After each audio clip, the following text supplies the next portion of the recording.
I'm taught to always see the better in people or the things that matter, but I never could have thought the dagger in my bag, it was you. In the echoes of your lies, dear, can you hear me harmonize every word that comes out? It almost got the best of me, but now I've gotten so sick, so sick, so sick of love. So sick, so sick, so sick of love. So sick, so sick, so sick of love. So sick of love.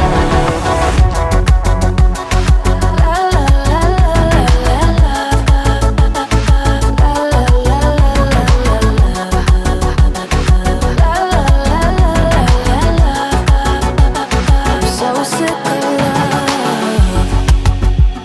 I'd rather be naive and bitter, decorate my lows in glitter. Karma hits you like the mirror. You're too late now. In the echoes of your lies, dear, can you hear me harmonize every word that comes out?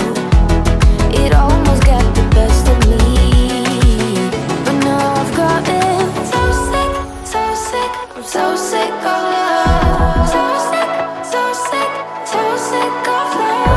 So sick, so sick, so sick of love. So sick of love.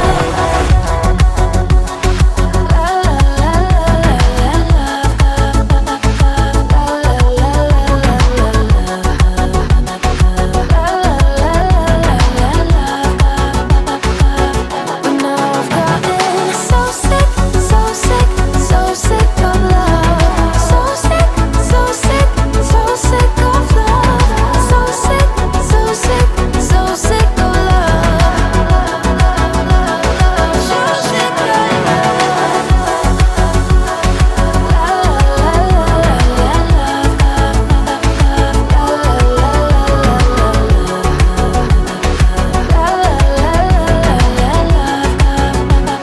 so sick of love. Let's talk Cyberpunk, let's talk Hiby, and let's talk about the FD5. Now this is Hiby's little desktop stack, and it's their first foray into this little market, and I think they did a bang-up job. And let's talk about this little powerhouse, right? It actually comes in two pieces. The first and the bottom is the isolated power supply. Now, on the back of it, all you have is a on-off power button, a 12-volt input. On the front, there is a little status indicator. And on the top of the bottom unit is a very robust connector.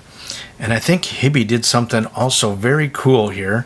It just goes to show you the little things and the thought and design that went into the manufacturing of this unit. A little magnetic helper that helps you align it and connects the two together. On the top of the unit at the back of the DAC amp section, you have a USB-C input, you have your single-ended output, and you have your 4.4 balanced output. On the side, you have your discrete amplification stage on either Class A or Class AB, and you have your high-low gain control. On the front, you have now your headphone single-ended output and your 4.4 balanced output. On the top, you have this massive volume control knob. And then you have a function key, and we're going to talk about that, and a little display. So let's power this thing up, and I'll show you what it looks like. Now, it's either going to be, when operating, purple or blue. Now, right now, it's in Bluetooth pairing mode, so it's flashing red and blue, and when it does connect, it will be blue. If I hit the function key, it's now going to ask me to confirm, and it will switch over to USB input. Now, this whole unit is very compact. In comparison to one of my DAPs, like Onyx XM5, it's about 1.5 times its width and really about twice as thick. It's pretty small and compact. So I will say one thing. My big desktop stack got booted upstairs because I'm married and my wife didn't like the look downstairs in my reading chair. So I will tell you the FD5 got an approval, a wife approval. So it's actually going to be stationed downstairs by my listening chair. A real badge of honor, I think. And since it's approved by my wife, happy wife, happy life. Now, it has also a little display on the top, and that display shows you all you really need to know. It has your volume control, it has your gain, low or high, it has your amplification stage, either Class A, Class AB, your input mode, and also where it says Hiby right now, it actually changes with the color changes according to your sampling rate as well. So really easy to read at a glance.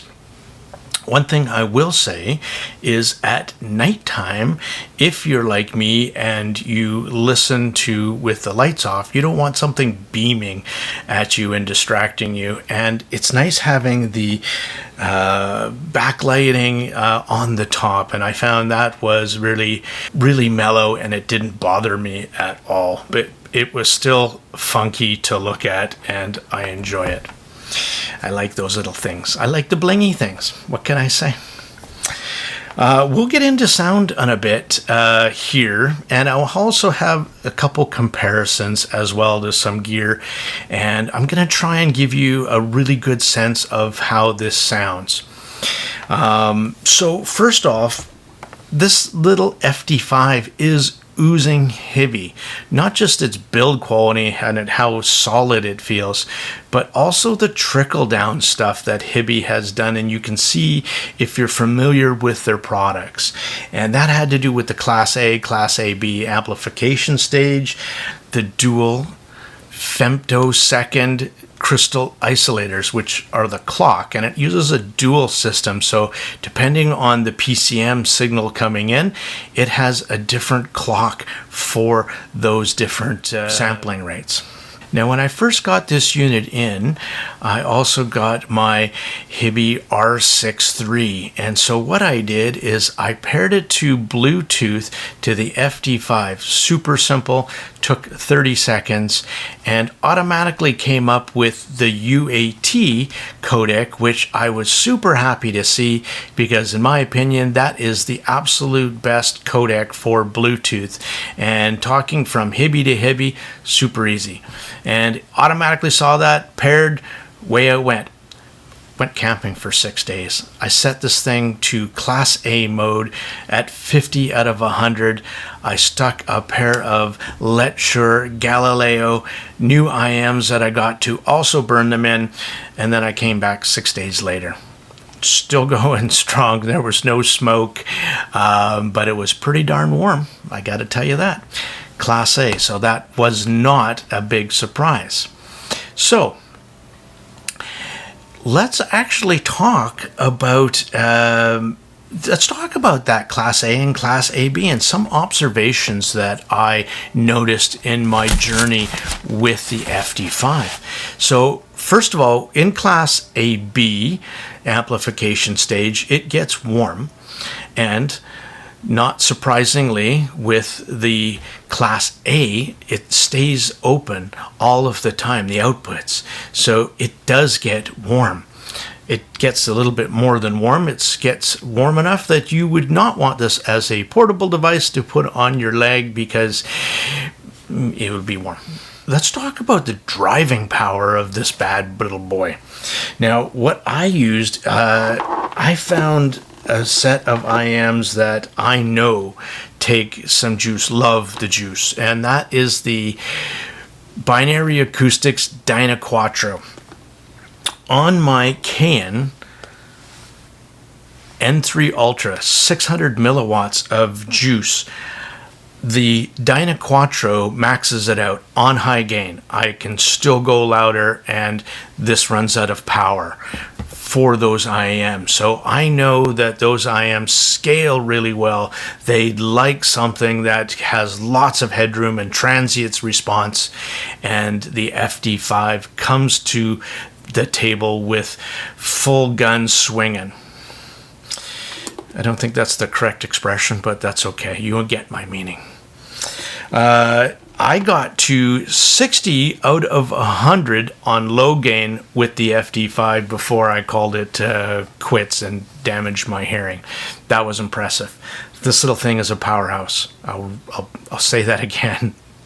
So, hard to drive. I haven't, let's go to my other one, full-size cans in the Hi-Fiman HE400Is.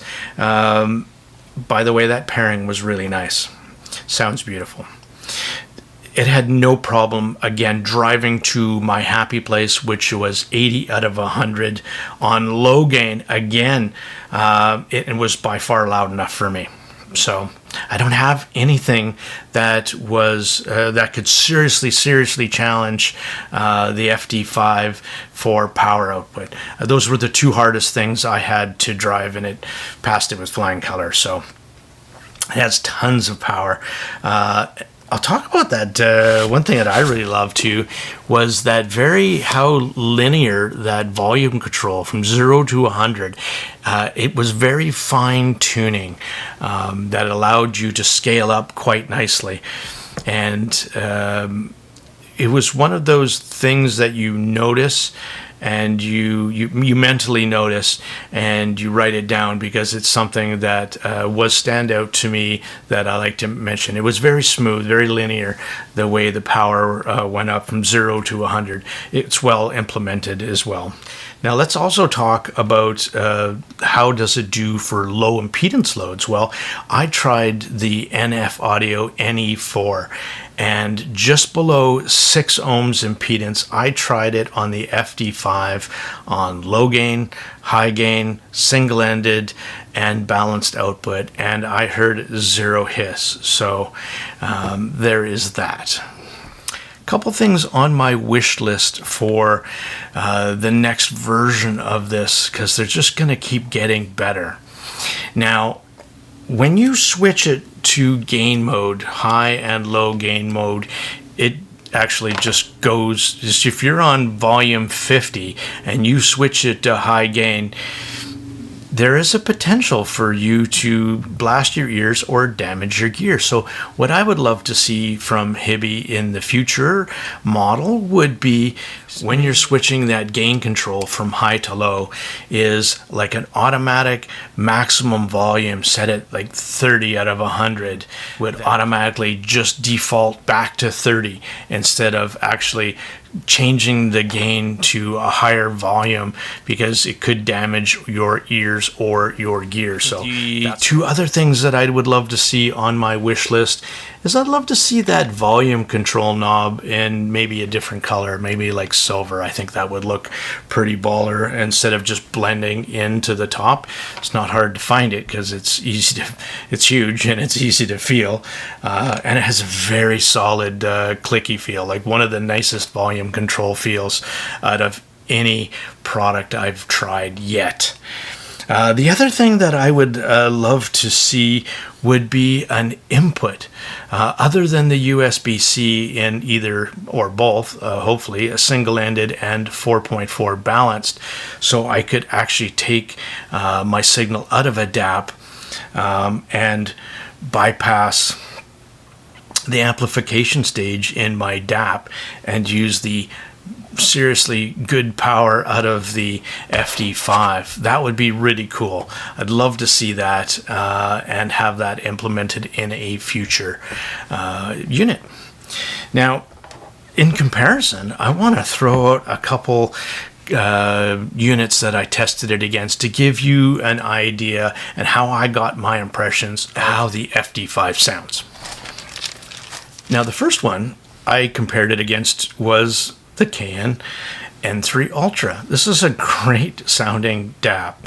It also uses the AK4493 DAC chips, but it also has some actual tubes as well. So I tested it in high gain and low gain in my A/B comparisons, and I also did it in solid state mode and modern tube mode.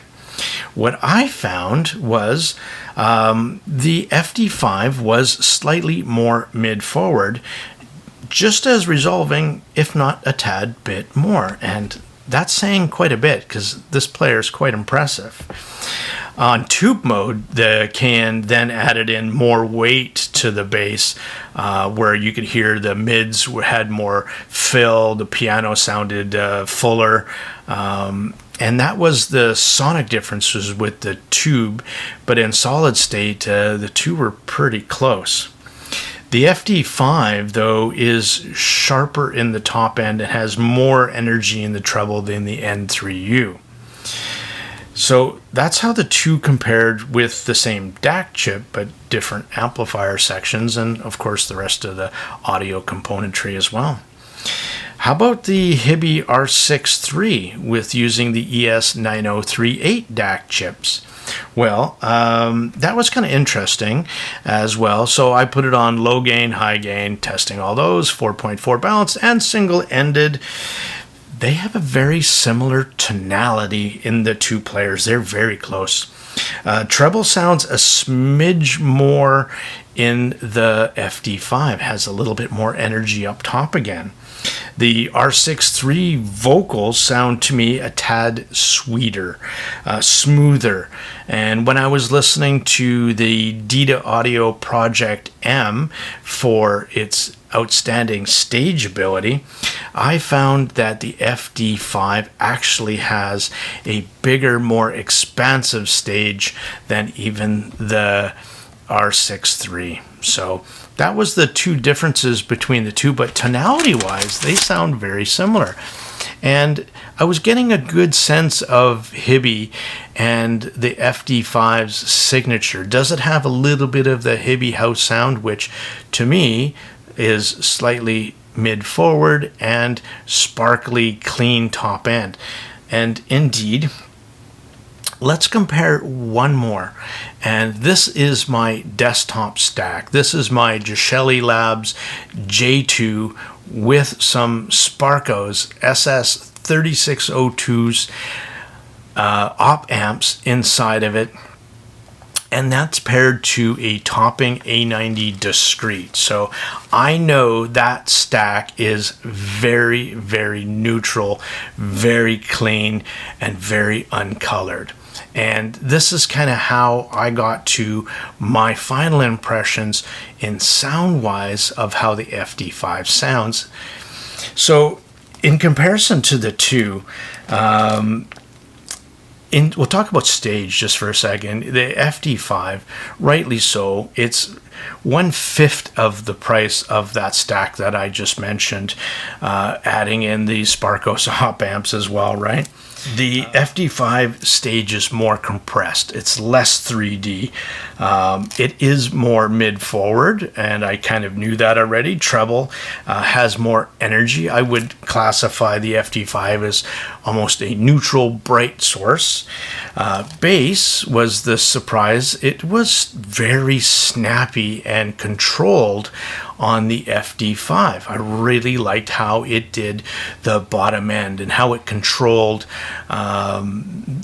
the lower frequencies. The J2 stack is more neutral. It's less colored. It has better layering and depth. But now we're talking about return on investment, and we're talking about diminishing returns. Is that stack 5 times better than the FD5? And no, it isn't. The FD5 was surprisingly excellent on what it could do in its sonic qualities and its just overall performance and how it rendered music so cleanly. One thing that I tried, because I was thinking about what that 4.4 output would be good for. Why would I use that? Well, I just happen to have on my desktop stack a 4.4 to XLRs, and they go, oops, don't touch that cord. And they go to my head amp 6, which is my amp switcher that I use for burn-ins and comparisons sometimes. So the XL4 balanced out of the FD5 into the head amp 6, and then out of the head amp 6 I could also run my desktop monitors, the Atom Audio. So this has a ton of versatility in the 4.4 output as well.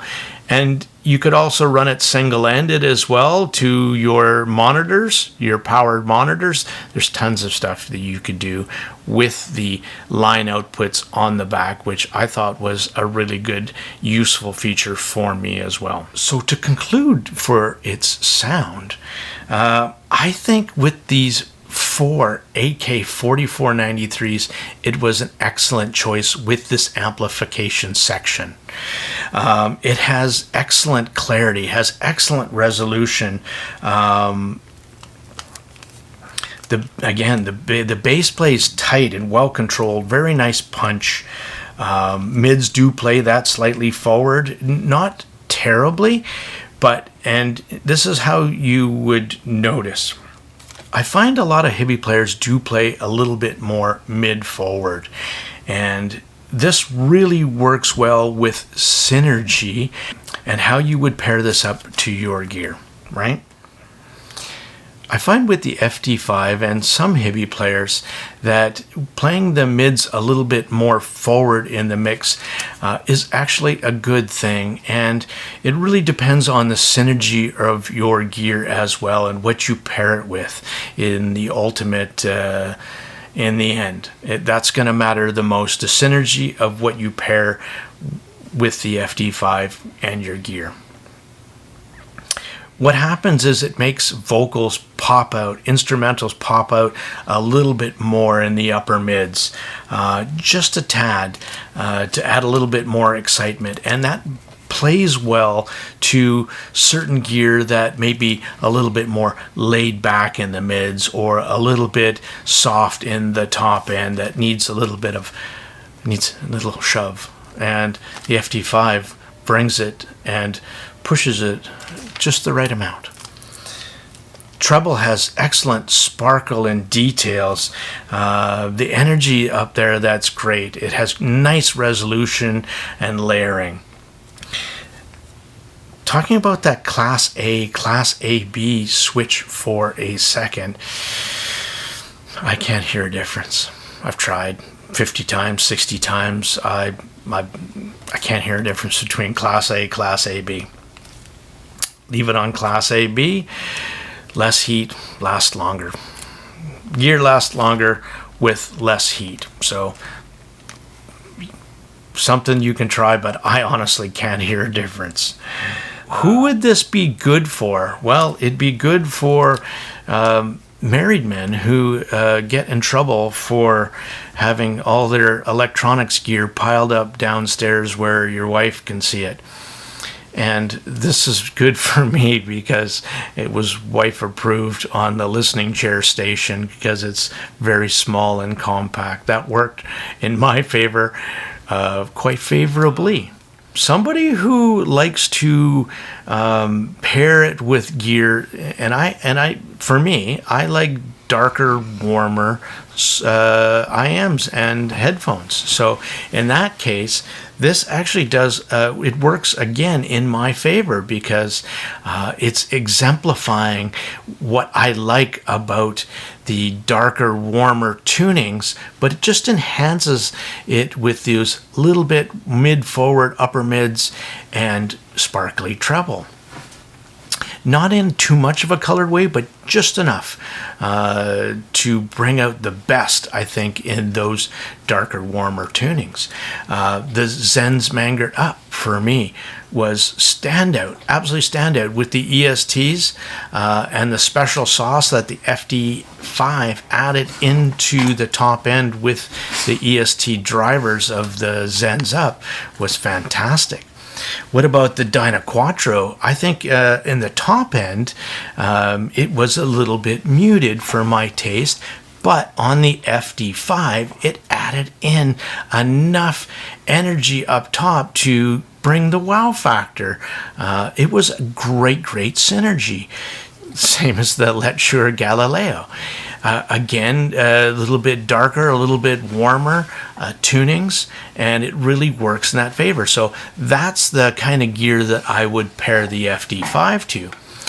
But that being said, what about something like the SoundRhyme DTE 900? Well, that's very mid-forward already, has great top end, but would it be too much?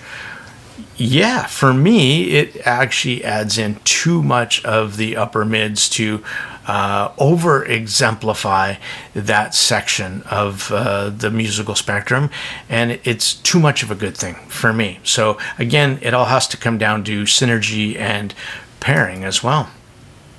Now, if you like that in your gear and you know what your sources are going to do, it's going to be a little bit easier to match up to get your preferred sound preferences.